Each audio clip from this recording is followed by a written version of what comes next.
Hello, good day, good morning, good evening, good afternoon, depending where you are. We are going to read in the book of Vijay Gupta, Hirkan Baba, My Years with the Himalayan Mystic. I will show you his portrait. And this was from the early 70s to the 1984. I'm now on chapter 56. Trilok Singhi becomes Maha Muniraj. Trilok Singh was a very close devotee of Babaji. In 1974, when Babaji performed Yakya at Kudesi Ghat on the banks of the Jamuna in Delhi, he placed a takht at a short distance from his own ashram and seated Trilok Singhi on the takht. I think that is a seat, kind of seat. Babaji directed all the devotees who came to him to also pay obeisance to the big saint sitting there. He is called Maha Muniraj. It became the accepted practice. Everyone who bowed to Babaji would then head to Maha Muniraj for his blessings, and hundreds of devotees started visiting him. Dr. S.K. Lal, our present chairman, Dr. Arvind Lal's late father, was especially asked to arrange exotic meals for Muniraji from one of Delhi's famous restaurants, Gaylord. One day, the head of the Delhi branch of Bhrigu Durbar, a religious organization specialized in astrological predictions passed down from the Saint Bhrigu, with branches all over the country, he came to visit Babaji at the Kudesi Ghat and bowed to him. Babaji told him to go to Maha Muniraj. He who is sitting there is an even bigger saint than we are. The man was accompanied by several devotees, and at Babaji's prodding, they all sought Muniraj's blessings as well. The visit sparked fervent discussions among the Bhrigu Darbar devotees, who thought that Babaji must be a very holy personage indeed, since their guru had bowed to him in front of his own devotees. Several of them shifted allegiance to Babaji. This was chapter 56.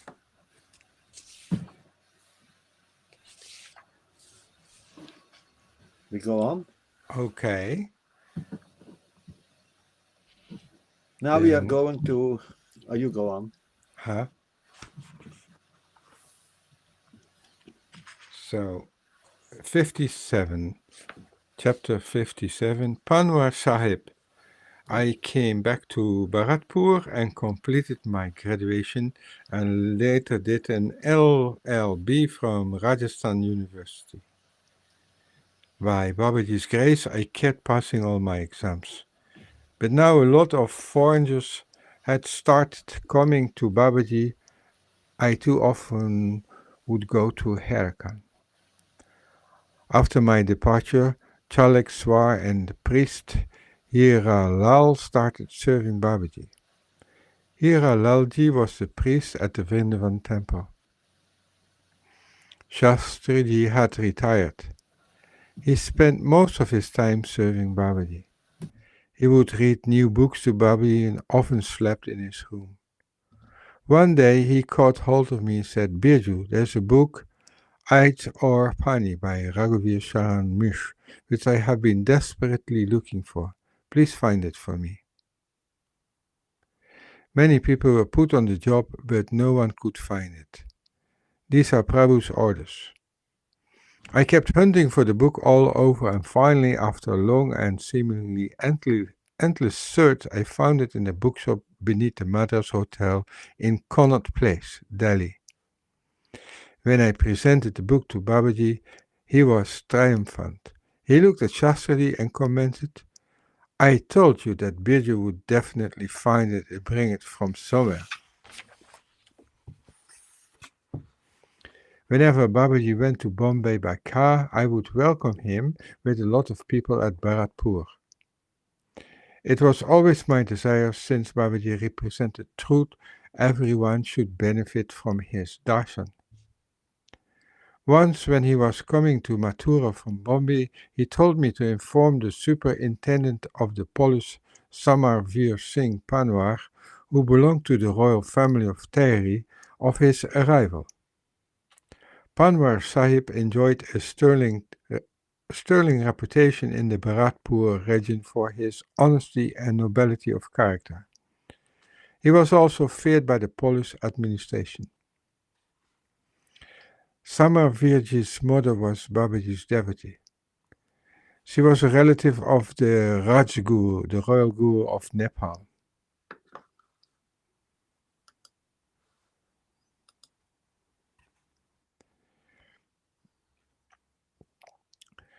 I remember when Babaji went with his devotees to Nepal, I also had the privilege of going along to Rajguru of Nepal, laid out the red carpet for him. He not only arranged food and lodging for Babaji's devotee, but also housed Babaji at his own residence. Everyone accompanied Babaji to the Pasupatinath temple during that trip. The priest there showed him some valuables, among them a ruby which belonged to the deity. Aware of his reputation, I nervously went to his residence to deliver Babaji's message. He said, "My mother is his devotee. I will tell Rani Sahiba and I will try to come to the station." Pachim Express used to arrive at Bharatpur in the morning those days.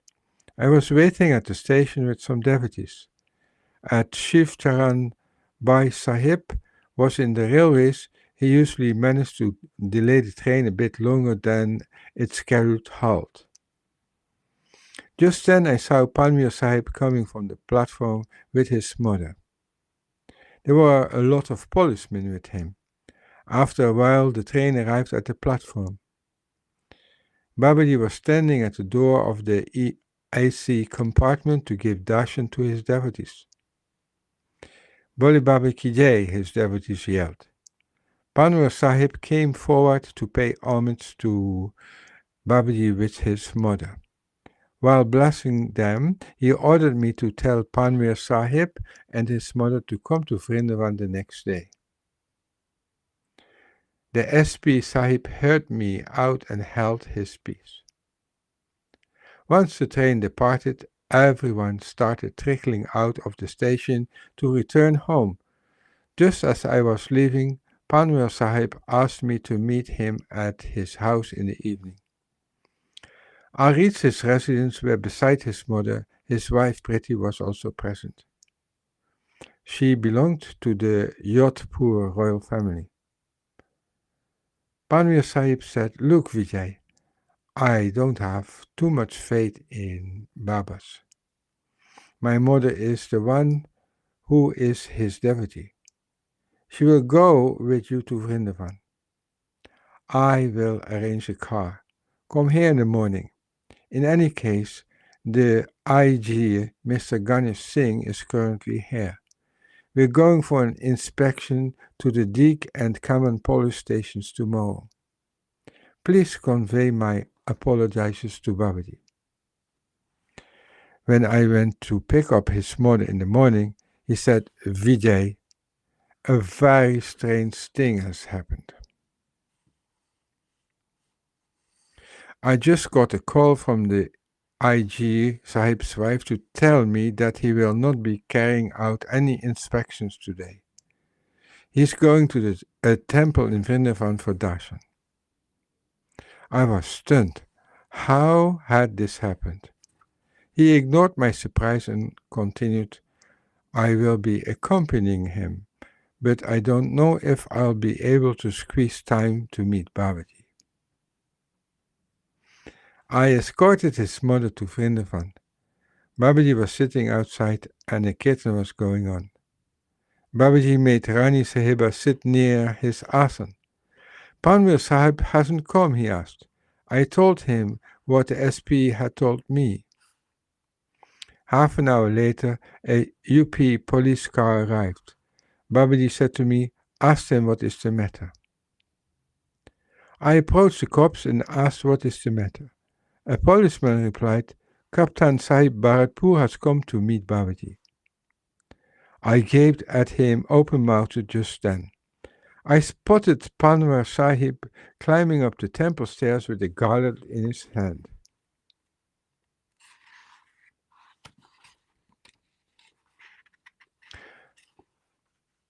He bowed to Babaji and said, I am on duty. I came to Vrindavan with Aji Sahib. I asked him for some time off so that I could come and see you. Babaji lovingly gave him some prasad and went to Panwarji, took his leave. He said, see off SP Sahib outside. The SP had barely taken a few steps forward when Babaji threw a garland at him. It fell around his neck. Taken by surprise, Panwar Sahib looked back. Very quickly he recovered his poise, smiled and walked away. Babaji always treated his guests with love and respect and took great care of them. We returned to Bharatpur after receiving prasad at the Vrindavan temple.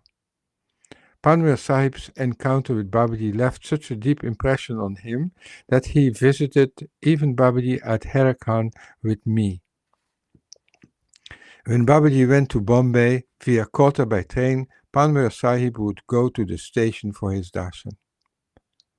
Once on his way to Jaipur, Babaji stopped at his residence in Bharatpur, and Panwar Sahib then worshipped Babaji at the Shiva temple in the police lines. Panwar Sahib and his wife became so fond of me that I would visit them regularly, at least once every 2 days. As long as he was alive, he would call up any SP or DIG who was posted at Bharatpur and tell them that I was his younger brother. Consequently, they would all treat me with great courtesy. As a result, over time, I came in touch with several top officers in the police department.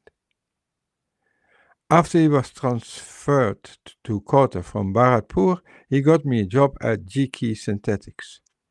While I was in Kota, he made sure that I always had a police car and 2 policemen at my disposal. I would go for meetings to senior managers escorted by police establishment, and matters went on its way for 15 days. I sent a letter to Babaji informing him of my new job. A few days later, I received a letter from Fakir Anandji. He wrote me and told me that Babaji had not created me to become a servant. He wanted me to quit the job. I was in muddle. What would I tell the SP Sahib? I finally just left for Bharatpur without informing Samar Virji. When he found out, he called Mr. Mohan Singh Bhatti, additional superintendent of police, Bharatpur, and said, tell Vijay to talk to me and send him to Kota. 2 policemen landed up at my house and said, Bhatti Sahib has called you. I was rattled by their visit as I did not know what was wrong. The then sitting MP from our constituency, Pandit Ramkishan, lived near my house and my family was on close terms with him. I went to him fearfully and apprised him of the situation. Can you please call Bhatti Sahib and ask him what is the matter? Pandit Ramkishan called up Bhatti Sahib and said, why are you calling Vijay? Bhatti Sahib said, I have a message for Vijay from Panwar Sahib. Tell him to come to my house in the evening. That evening I went to Bhattaji's house. He received me very courteously and told me that SP Sahib was calling me to Kota. I asked him if he could speak to Panwar Sahib over the phone. He dialed the number and put me through. I talked to Virji and told him about Babaji's decree. You should have told me earlier, he said mildly. I apologized. Our relationship survived the incident and remained intact. Even after Babaji took Samadhi, Virji and his wife always helped me.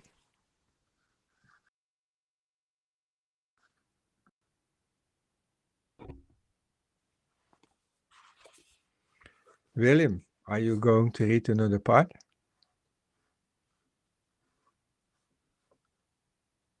Oh, I can't hear you.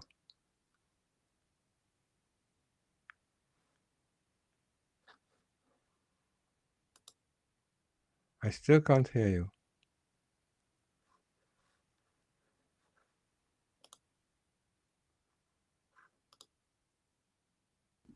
Now you hear me? Yes, now we hear you. I had the cough, so I muted it. Yes. Why? This is chapter 58. Babaji plays matchmaker. I was returning from Vapi to Babaji. The first class bogie was fully booked, and devotees had grabbed seats wherever they could find them. A young woman was also traveling in the same compartment. She was an Ayurvedic doctor on her way home to Baroda. She ventured into the coupe where Babaji was sitting with Shastaji to inquire what the stars foretold of her marriage and the year that it would take place.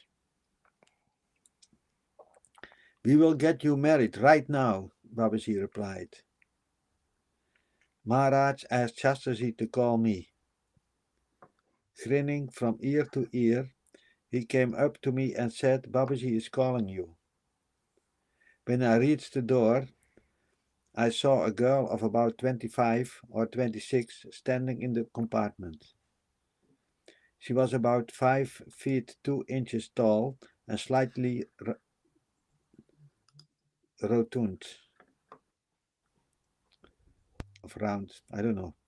Still unsuspecting, I entered the compartment. Babaji quickly shut the door of the coupe and grabbed my hand. He said, Shastaji, chant the mantras. We will marry Birju to this girl. Outraged, I kept refusing, declaring that I would not accept the marriage. Babaji, as usual, ignored me and queried, How will you not accept the marriage? Shastaji kept on chanting mantras. Go lock them in a coupe, Babaji said to a devotee after the 4 wedding rituals were complete. The girl obediently went into a coupe that had been emptied out for us. But I fled and kept running from bogie to bogie, trying to shake off my pursuers. It was only when I learned that the girl had got off at Baroda did I return to the compartment, only to find myself the butt of many jokes among the devotees. I later asked Babaji why he had made me undergo that mock marriage. He responded with a laugh, Birju, the situation was such that if we had not carried out the mock ceremony, then the girl would have never got married. We removed the hurdles to her marriage. I dismissed the incident from my mind, but the girl had obviously taken the ceremony seriously. When Babaji took Samadhi, she came to Bharatpur to ask me about my intentions. I told her that since I had not accepted the marriage when he was alive, there was no way I would accept it now.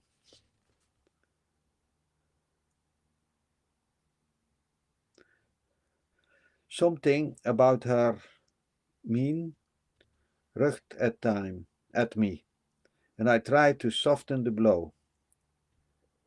It was Babaji's Leela, I explained.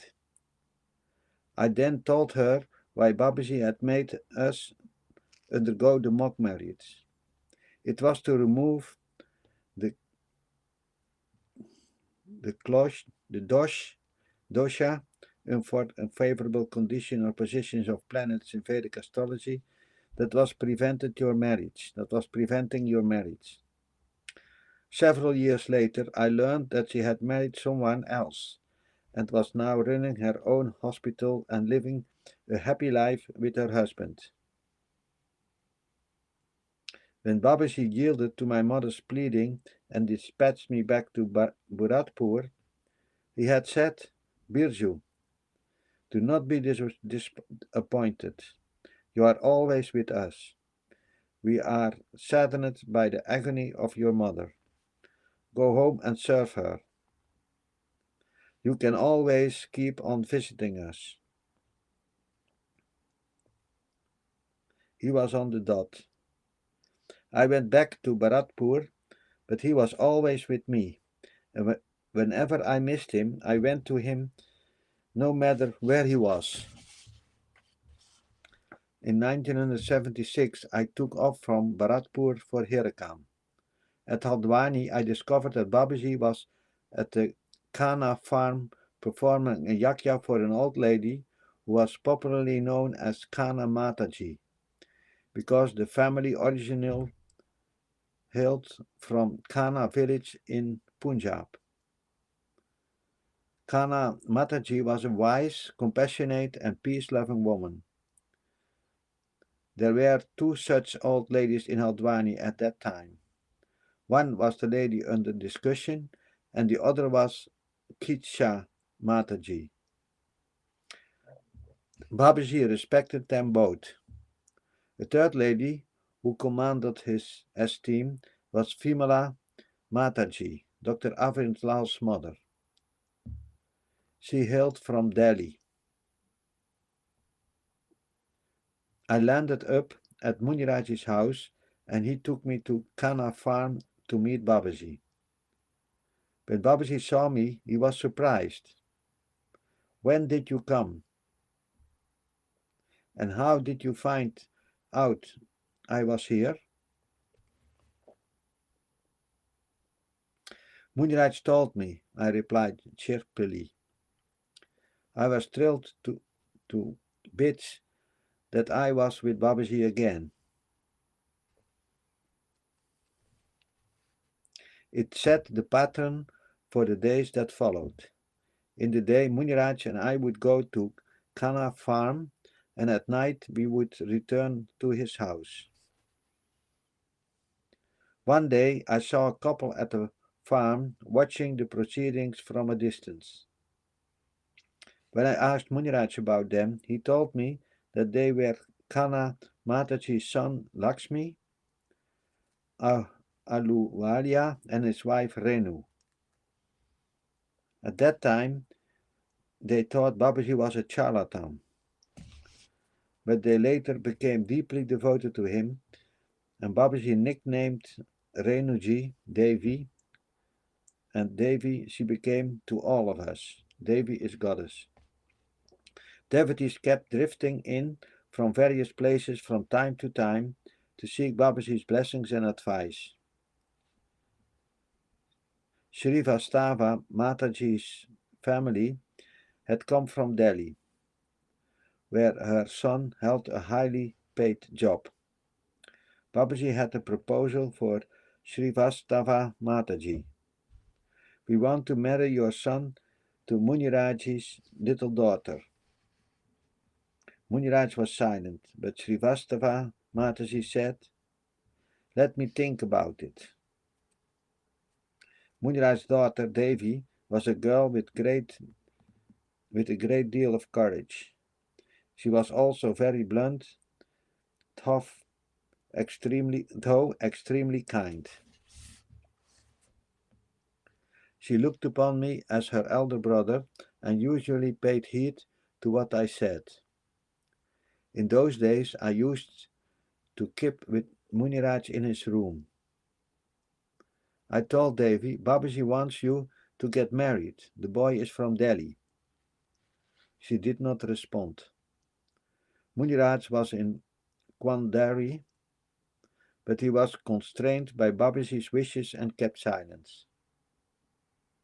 We arrived at the Kana farm in the morning and found a very peculiar atmosphere at play. Srivastava Mataji had apparently put forward some demands, which were conditional to her acceptance of the proposed nuptials. In sense, Babaji naturally refused and asked them to leave.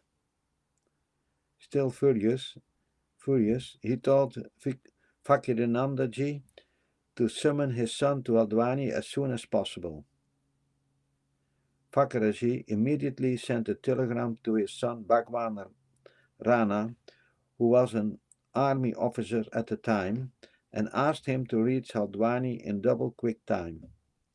We will perform the wedding on the same day, Babaji vowed.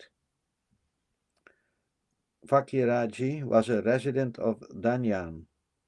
When Devi learned of the latest developments, she rebelled and declared that she was not prepared to get married. Muniraj was in distress. At night he told me, you should explain the situation to Devi, because I cannot refuse Babaji's command. I promised to have a talk with her. I later sat her down and reasoned with her. I told her that Babaji was a well-wisher and would not wish ill for her. She would also have the luxury of staying with her husband wherever he was posted.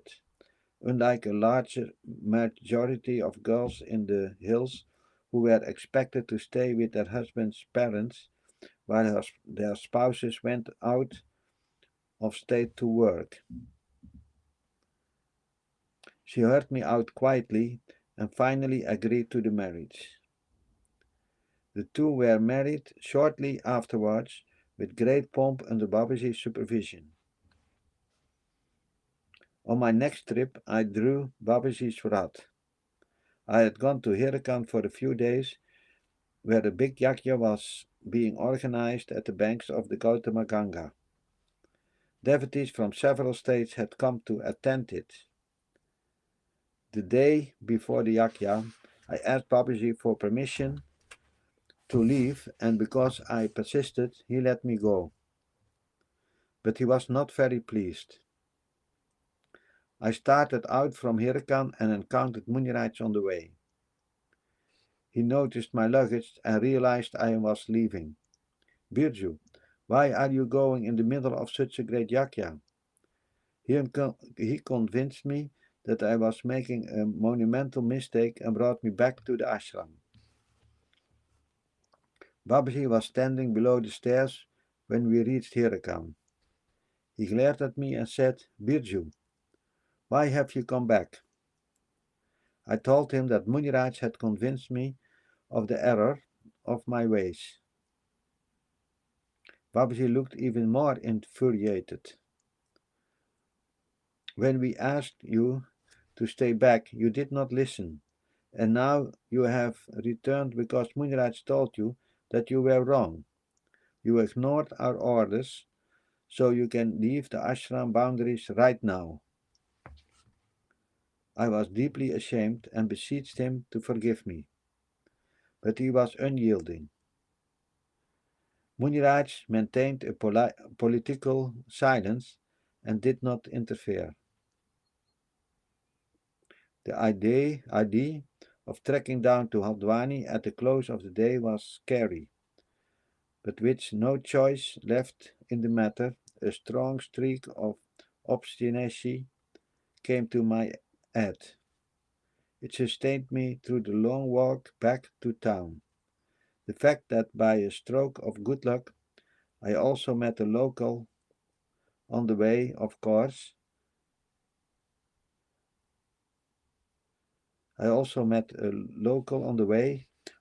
Helped in no small way to settle my fears. We reached Jamrani dam at around 9 p.m., where I climbed into a truck and which dropped me to Hildwani. By 10 p.m., I was at Muniraj's house. I spent the night there and left for Bharatpur in the morning. After a while, I got a letter from Fakiraji asking after my health. He wrote, "Here, Babaji was thinking that you would stay at the cave that night. He is missing you." I felt sad. Babaji was like my mother and father rolled into one. Perhaps in this too, he had my welfare in mind. When later I met up with Babaji at Vrindavan, he told me, "Birju, we thought that you would stay at the cave that night.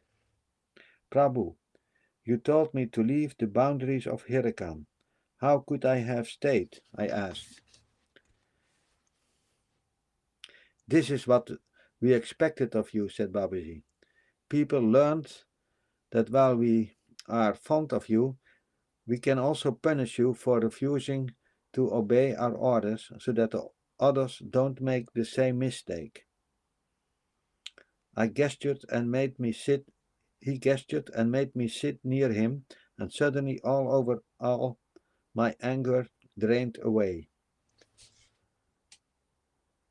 I don't remember which festival was going on, but the Rijksvaart, the royal doctor, had come with me from Bharatpur for Babaji's darshan at Vrindavan. Babaji was sitting on his asam, and the Rijksvaart began to ask him about his daughter's marriage. Babaji replied, "Why are you worried? We have already found a boy for your daughter." He pointed to a young fellow, Prabhat Yoshi, who was standing next to him. "This is the boy. He is very gentle. Go and fetch your daughter."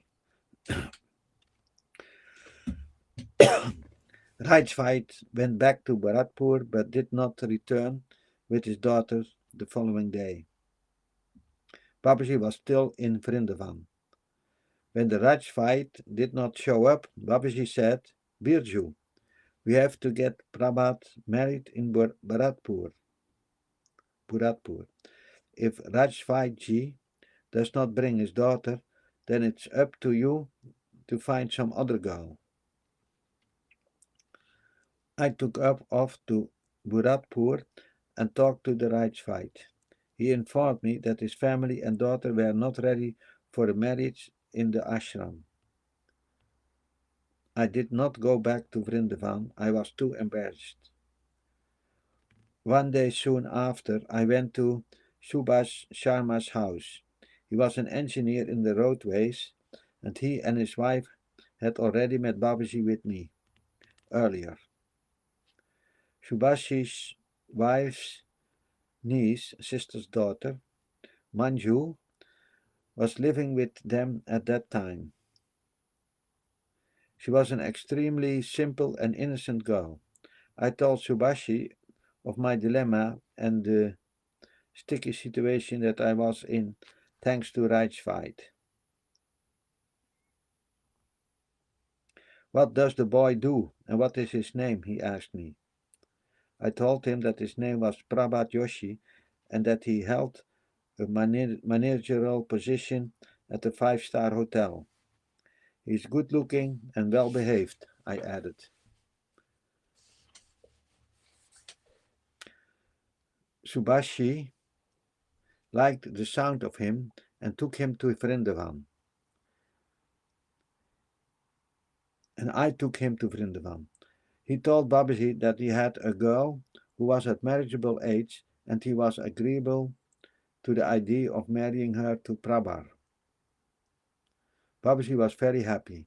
He instructed me to get in touch with Naveen Joshi, Prabhat's elder brother, to fix the match. A clear and forthright person, Naveen had previously held a very high position in Hindustan Motors. He had left his job after he became part of Babaji's entourage. He was not afraid of anyone but Babaji. He had once brought the former Prime Minister of India, Gulzari Lal Nanda, for Babaji's darshan. Nandaji had presented Babaji with Naghfani, serpentine horn, which he played sometimes. I took Subhashi to Naveen and apprised him of the proposal. He said, "Tell Babaji I don't mind. Prabhat will do whatever Babaji decides." We went back to Babaji and told him what Naveen had said. Babaji told us to organize the wedding at Hirakan and even fixed the date. I took Manju and her family to Hirakan. Naveenji had reached before us with Prabhat and the rest of their clan. When we walked into the ashram, he said, "Vijay, this marriage will not take place." I was aghast. "Why?" I asked. "Because you were supposed to reach the ashram before us," was the reply. When Babaji reiterated Naveen's word, the girl's side became very nervous. I was enraged. I told Babaji, "Prabhu, it's now time to stop your Leela." Babaji paid no heed, and Naveenji refused to support me. Babaji turned and started walking from the ashram towards the Hirakan cave.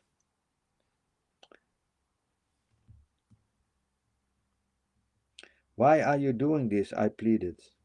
"My honor will be mud." "What will the girl's family think?" I asked. I knew that Babaji would relent in the end, but when?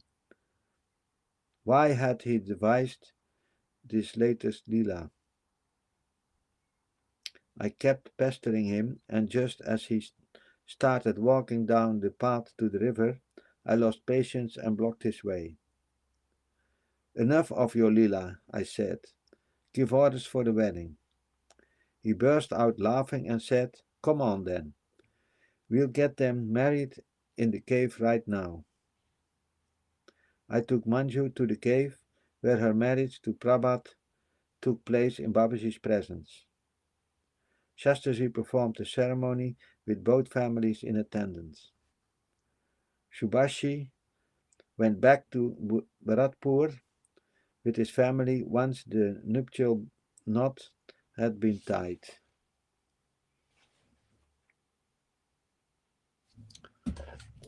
That was a long chapter.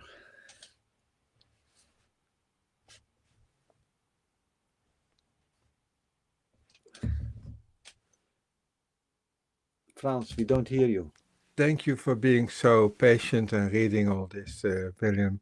I just want to make an announcement for our listeners. The celebrations of Navaratri are taking place in Babaji's ashram all over the world. And you're welcome. They are from the 3rd until the 12th. And also in Poland, in Holland, in India. If you like more information about Babaji's Navaratris, his main ceremonies in spring and autumn, please contact us and we will send you more details so that you can follow. Thank you for being with us and listening, and hope to see you next time on our online ashram.